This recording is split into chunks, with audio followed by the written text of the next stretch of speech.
On September 1, 1983, a commercial airliner with 269 people aboard crossed a line it wasn't supposed to see, and the Soviet military decided that meant it had to die. For decades, the official story held firm. Korean Airlines Flight 007 was a spy plane. The Soviets were protecting their airspace. Yes, 269 civilians died, a tragedy sure, but the plane had strayed into restricted territory, ignored warnings, and posed a threat. Case closed. Except when you walk through the actual evidence, the timeline, and the communications that survived, that neat narrative starts to crack. KAL 007 departed New York on August 31, 1983, bound for Seoul. It was a routine flight, a Boeing 747 carrying business people, tourists, a congressman. The aircraft's inertial navigation system, or INS, was responsible for plotting the route across the Pacific.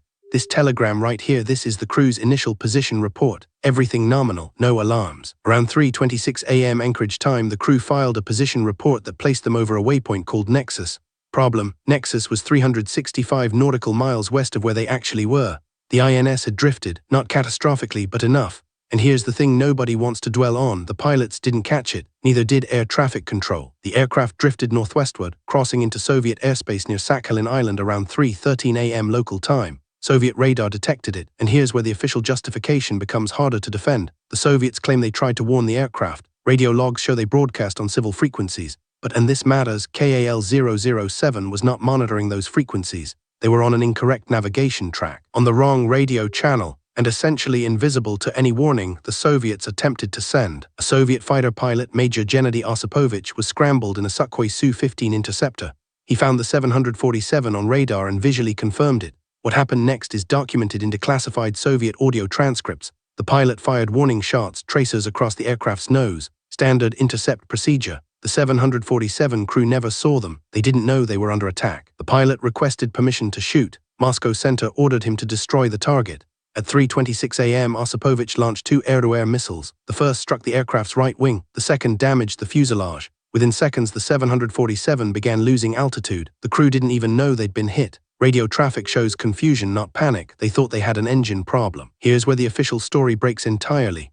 The Soviets claimed the 747 was a military reconnaissance aircraft, a Boeing RC-135, essentially a spy plane. Why would they claim that? Because shooting down a civilian airliner without cause is a war crime. But KAL 007 was not an RC-135. It wasn't carrying surveillance equipment. It was a passenger aircraft with a broken navigation system and a crew that had no idea they were in Soviet airspace. The aircraft descended to about 10,000 feet. The crew was still transmitting, still trying to figure out what was wrong. Japanese radar stations were tracking them, so were Soviet installations. Everyone knew the 747 was in distress, and yet the Soviets did nothing to help. No rescue coordination, no civilian notification. The plane ditched into the Sea of Japan around 3:38 AM. All 269 people aboard perished. In the hours after the shootdown, the Soviet Union denied everything. They claimed the aircraft had simply disappeared. When evidence emerged, wreckage, bodies, witness testimony from Japanese observers, Moscow shifted.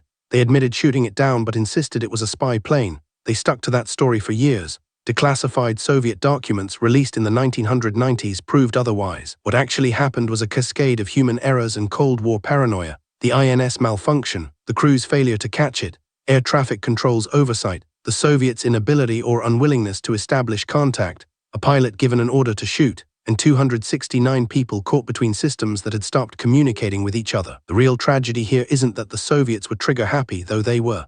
It's that a system designed to prevent exactly this kind of disaster failed on multiple levels. Modern aviation has learned from KAL 007. Redundancy in navigation systems, mandatory transponder monitoring, international agreements on civilian aircraft protection. This one catastrophe reshaped how we fly over disputed airspace. But here's what lingers. For years, the official story was that KAL 007 had it coming, that the crew was reckless, that the plane was a spy. None of that was true. The 269 people aboard were passengers and crew who died because of a navigation error, bureaucratic failure, and a military order executed without hesitation. They were caught in the Cold War's machinery, and the machinery didn't stop. Subscribe, there's a new unsolved case and a deeper layer every week. These stories demand more than headlines. Subscribe, there's a new unsolved case and a deeper layer every week.